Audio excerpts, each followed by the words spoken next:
So it is now official. Go ahead and put this up on the screen. You guys have been waiting for this. I know you're excited. Jen Psaki announces she is thrilled to join the incredible MSNBC family this fall, breaking down the facts and getting to the bottom of what is driving the issues that matter most to people. Saagar in this country has never been more important. Go ahead and put the New York Times tear sheet up on the screen as well. The details here, none of this obviously surprising. She's going to be a host and a commentator. I think she's going to be hosting a streaming show that is expected to launch next year, so not right away. I mean, listen, there's a few things to say about this. I mean, overwhelmingly, this continues the trend of former Biden officials going on and waltzing over to MSNBC, a network that, used to complain about the sort of revolving door State between TV, Fox News, which was true. Which is true and fair, but also applies here as well. I would be very shocked if I saw Jen Psaki or Simone Sanders really taking a hard line with regards to any Biden administration decisions ultimately. And, they join a sort of predictable chorus of voices from that network defending any and all Democratic establishment party actions. And that's frankly why their ratings are so bad, because it's just boring. It's predictable. It's not interesting. If you wanted to hear what the Biden administration line was, you could go directly to the Joe Biden Twitter account or to his officially hired hands there in the White House to know it. But they give the game away in the New York Times story. They say that Miss Psaki is popular with Democrats and left-leaning voters, and that she bears resemblance to Rachel Maddow and to Nicole Wallace in the love of its current viewers. Their current viewers love Jen Psaki. And I also love... Oh, go ahead. I just want to say about that, though. I very seriously doubt that love actually translates, though, into ratings actual sort of political follow. They love her up there, giving it to Peter Doocy or whatever. But does she have an actual following? And this is what they get confused about. We've already had Jen Psaki this is not her first go-round as political commentator. She was on CNN previously. And she was nothing special. No. She wasn't a fan fave. She didn't have any of those big viral moments or anything. They certainly didn't see her as a potential future host of a show. So, Rachel, for all of her many faults, has a real following of people that show up for her. Will Jen Psaki be the same? I seriously doubt it. And they know that, which is why they're putting her on the streaming channel instead of the real network. I think that was the other point I was going to make, though, which is that in her streaming debut, and this is what I really love, obviously they're just going to hide how terrible her show is going to do on Peacock, as we have seen with Mehdi Hasan's show and others. They never tell you what the actual ratings of these things are, and it's because it's all fake. And even whenever they do count views, it's probably me scrolling past it, on the Peacock app, trying to get to the Office Superfan episodes or whatever, or be like, where's Yellowstone? No, I don't mean MSNBC show, to go and try and find it. And you can see in here, she says that her show will be fact-based and thoughtful conversations about the big questions on the minds of the people across the country. You say what you will about Jen Psaki. I think having fact-based and thoughtful conversation is not something that she was known for.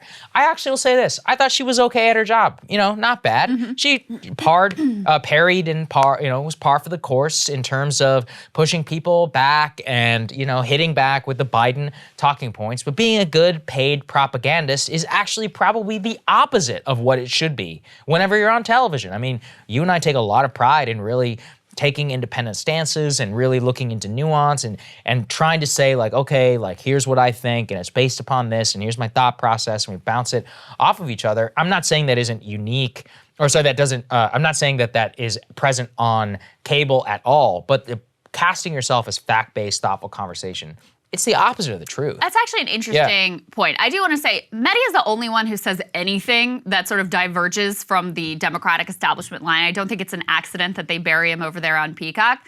But in terms of Jen Psaki and Simone Sanders, being the paid spokesperson to recite the talking points of your boss is actually the polar opposite of the job of... Well, should be. Yeah, it should be. Yeah, but in terms of being interesting and compelling, helping people understand the truth of what's going on, it really is a polar opposite skill. So I think I'd be very bad at the White House press secretary job because I'm not used to having to memorize what I'm supposed to think and what I'm supposed to say and not go into areas that are controversial or uncomfortable. uncomfortable.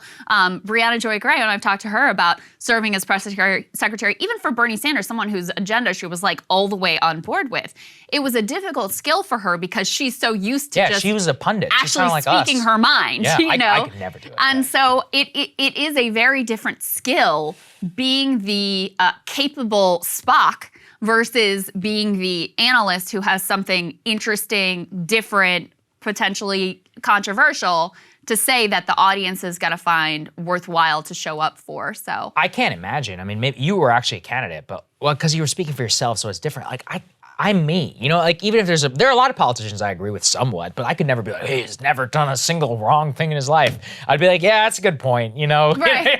I don't have it in me. And no one has, yeah, exactly. Yeah. No one is, and you're never also going to be 100% It's not aligned possible. with a politician Yeah. on every single issue and everything they think in every single way that they want you to say it and spin it.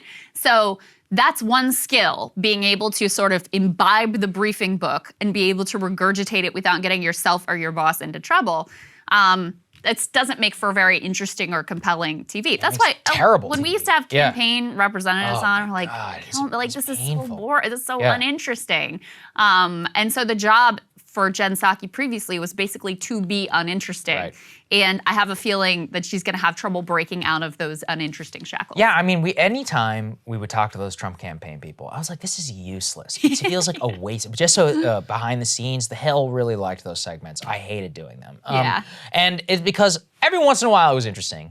I will never forget the very last one with Steve Cortez, where we were arguing about whether Trump said very fine people on Charlotte. This was like 2 days before the election. He brought up. Yeah, he brought it up. We didn't bring it up. I We're like, listen. wait, you want to litigate this And on I was the like- eve of the election? I was like, I remember I asked, I was like, dude, is this really what you want to talk about the day before the election? And the answer is yes. It was a harbinger, by the way, of Stop the Steal, of the most, so true. you know, just being obsessed with, you know, oh, he didn't say it the way that it's like, guys, is that what the election is about? Really? Really?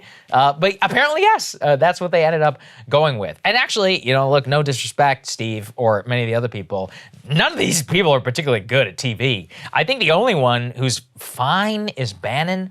But, you know, Bannon's always kind of been a renegade, war room and all of that. He does definitely have his own thought. He's a Trump sycophant in that he never criticizes him, but he also elevates people who go against Trump all of the time. And he has his own legitimate agenda. So that is probably the only one of them, just because he was himself already a media figure long before he ever even went to go work for Trump. He's one of these people that like I think with Mo Brooks, but in some of these races where he feels like Trump made the wrong endorsement. Yeah, and he'll say it. He'll say it, but it's always couched in this like all these people around Trump are you're leading one him of the astray. people It's around like him. Yeah. he's making his own decisions here. Come on, but it's never Trump's fault. It's always the nefarious cabal around Trump that's steering him in the wrong direction. Yeah, Okay. I love that one. I'm like, maybe Trump is just a moron and he doesn't actually believe anything except having vanity in himself, who occasionally does align with a political agenda. But hey, whatever. Yeah, indeed. Cable news is ripping us apart, dividing the country, making it impossible to function as a society, and making it impossible to know just what is true and what is false.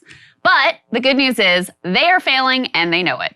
That is why we're building something new, a new mainstream, a healthier one, something more trustworthy, something that we are going to need in one of the most pivotal times in American history. We are building up here for the midterms, for the upcoming presidential election, but we need your help. So if you can help us out by becoming a premium member today at breakingpoints.com, we're trying to change America for the better and the entire world. So what are you waiting for, guys? Go to breakingpoints.com and sign up and help us build a new mainstream.